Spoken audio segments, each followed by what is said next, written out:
just 31 seconds, 260 lives were lost. A passenger jet plunged from the sky, crashing into a college hostel near Bombay, erupting into flames and debris. Everyone on board that day perished, except for one. What followed wasn't just grief, it was confusion, disbelief, silence. Because while the headlines told us about a tragic crash, the facts that emerged didn't quite add up. This is the story of Air India Flight 171, a story that began like any other flight, but ended with one of the most unexplained air disasters in recent history, and perhaps a cover-up. Air India Flight 171 departed Ahmedabad at exactly 13:39 IST on June 12, 2025. En route to London Gatwick, it never made it past the first minute. 32 seconds after takeoff, it slammed into the boys' hostel of Beji Medical College, erupting into flames. 242 people were on board. Only one passenger survived. 19 people on the ground died too. The official explanation: both engines lost thrust due to fuel cutoff switches being flipped from run to cutoff mid-flight. That alone raises a disturbing question. Why would a pilot or anyone in that cockpit cut fuel to both engines second after takeoff? According to the preliminary report, cockpit data showed that the fuel control switches for both engines were manually set to cut off after the plane was already climbing. This isn't a mistake a pilot just makes. These switches are physically guarded and require deliberate manual movement. For both to be shut off one after the other seconds apart is not consistent with emergency procedure, pilot error, or even standard failure modes. If it was a sabotage, who had access? If it was mechanical, how did both guarded switches flip simultaneously during flight without warning? And here is where it gets more strange. No warning alarms were recorded for low fuel pressure until after the engine shut down. This means the cutoff wasn't caused by the system's malfunction. It was triggered manually or triggered by something bypassing the system entirely. Right after the takeoff, the pilots reported nothing unusual. The tower cleared them for climb, but 10 seconds later, engine 1 dropped. Another 5 seconds, engine 2 followed.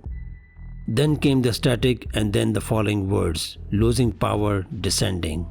The flight crew tried to issue a mayday. The last clear words were heard 3 seconds before impact, and then silence. So what's missing here? No checklist callouts, no in-cockpit coordination, no communication between pilot and co-pilot after the failure began. No attempt to restart engines despite 787s being capable of in-air relight procedures. Almost as if they were confused, or like the systems weren't behaving logically. Also, voice recording from the CVR were released only in partial transcript form, and they raised serious questions.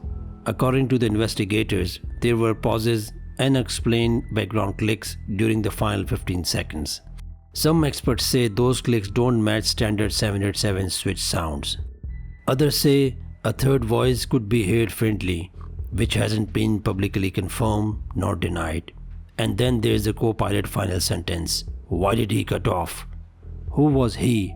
And more importantly, what made them think someone deliberately cut engine fuel? Another important aspect of this flight was the aircraft had passed all checks prior to its flight. No prior mechanical issues, engine cleared for long-haul service, fuel system tested just 3 days before, flight logs from previous sector showed no faults. So how does a certified twin-engine long-haul aircraft lose both engines within seconds due to a manual fuel cutoff? If it wasn't a technical failure, and if it wasn't an accidental switch off, and then what exactly happened in that cockpit? And why haven't authorities shown footage from the cockpit camera, which 787s are equipped by design? When a plane drops from the sky in and under a minute, with no warning, no technical fault logged, and no credible explanation for 2 fuel cutoffs, people start asking questions. But what happens when every possible answer leads to a dead end? Or worse, when asking the question gets you shut down? What follows are the theories that haven't been officially acknowledged, but they've been whispered in forums, hinted at by aviation experts, and deliberately avoided in press briefings. Because the deeper you go into Flight 171, the less sense the official story makes. Let's start with the most obvious and the most uncomfortable possibility. Was this crash the result of international sabotage? The cockpit data suggests the fuel control switches were deliberately turned off. Not failed, not glitched, moved individually with human intention. Investigators initially downplayed this, saying it could have been a system misfire, but aviation engineers disagreed. The Boeing 787's fuel cutoff system is manual, guarded and redundant. It's not a software toggle, it's two separate spring-loaded levers, both of which need direct input. So in order to move them, someone had to physically flip them off. So the question becomes, who was in the cockpit and why would they do that? Here's where things get even darker. In the preliminary release of the CVR transcript, the final words spoken by the co-pilot were, "Why did he cut off?" But the identity of he has never been confirmed. The pilot in command was Captain Ajay Malik, a veteran with over 20 years of flight time. His co-pilot was newer but fully certified. There were no reported crew issues, no suspicion prior to the flight, but no explanation has been ever given for why that line was cut from the full CVR recording. Was it directed at the captain or at someone else who entered the cockpit? And most disturbingly, was there a third person involved? Theory number 2, was the cockpit door locked? Standard procedure after 9/11 is clear. Once the aircraft is airborne, the cockpit remains locked. Access requires a secure code and pilot confirmation from inside. But leaked ATC logs of Flight 171 note that a cockpit door chime was detected on the internal recorder 15 seconds before the first engine shut down. Which raises further questions. Was someone trying to enter the cockpit? Was the door open? If so, why didn't the captain reject the request? And more importantly, who had knowledge of that code? Air India has refused to confirm whether there was any breach of cockpit integrity before the crash. Investigators haven't commented on this issue, and cockpit camera footage, standard in newer 787s, has never been released, not even mentioned.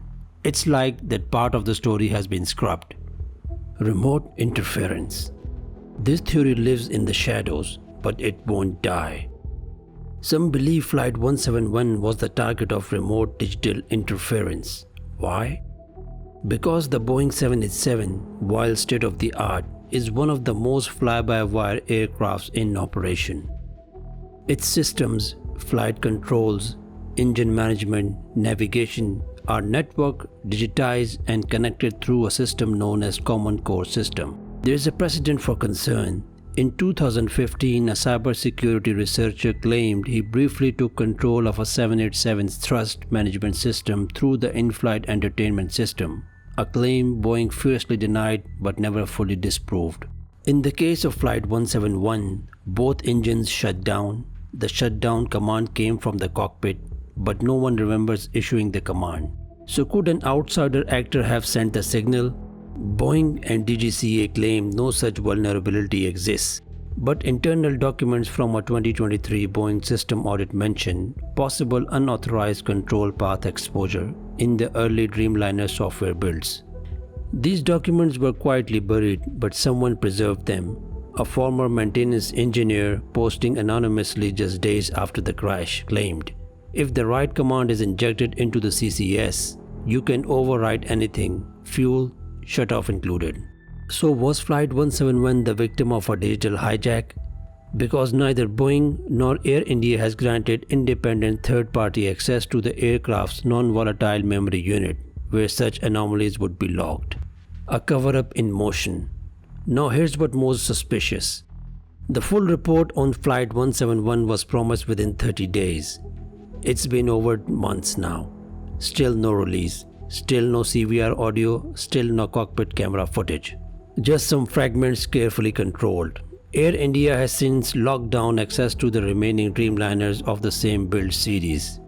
Boeing has refused to comment on whether any software patches were deployed after June 12th. And most mainstream media outlets have completely moved on. But insiders keep leaking small details.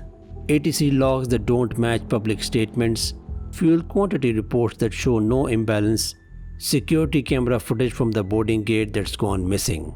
Every piece of information that surfaces only raises more questions. So the question becomes, if it was a tragic accident, why is so much being hidden? Disappearing data and silent authorities. The most unsettling part of Flight 171 tragedy isn't just what happened in the sky, it's what happened since.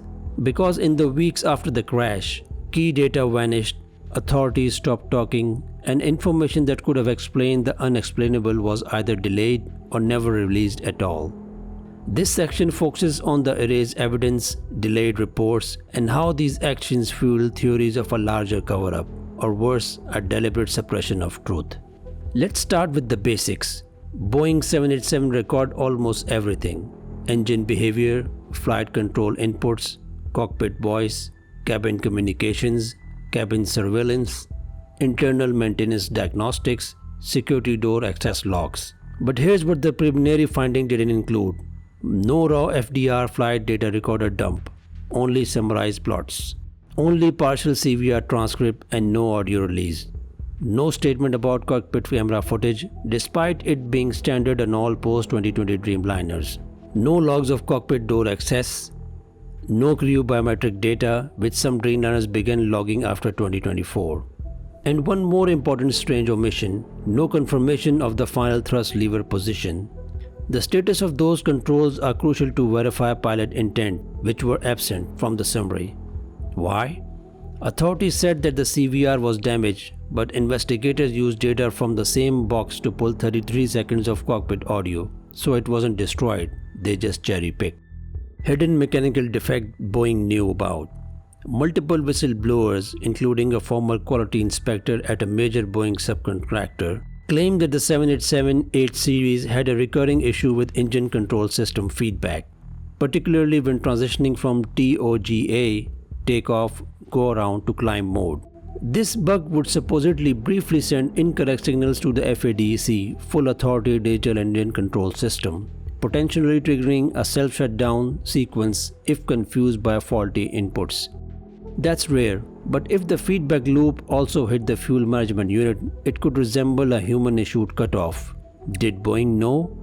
An internal memo from 2024 discussing climb thrust synchronization anomalies was leaked anonymously 2 weeks after the crash. Boeing has refused to confirm its authenticity, and it has been since scrubbed from multiple archives. Insurance and liability manipulation. This theory is mostly economic, but tied to motives behind potential suppression. Air India had recently acquired new insurance policy for its long-haul Dreamliners, including full liability waivers in the event of catastrophic mechanical failure. If the crash was ruled a pilot error or sabotage, the airline could escape full payout on passenger claims. If it was ruled mechanical, especially with known issues, it would trigger full corporate liability, not just for Air India but for potentially Boeing too. Some independent aviation lawyers believe this is why the narrative leaned early toward human error or sabotage, even when technical evidence didn't support it. So is the investigation being shaped to avoid a financial bloodbath?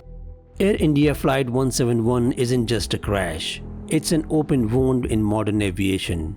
It showed us that even the safest aircraft can vanish in half a minute, that data can disappear, that explanations can be vague and truth can be withheld. To this day, we have no full CVR audio, no cockpit camera footage, no complete FDR data, and no reason why a clean aircraft with experienced crew would kill its own engines. Only one passenger survived to tell the world what they remembered, and even then, they have gone quiet since. So the question remains, what really happened inside Flight 171? And more importantly, why does no one want us to know?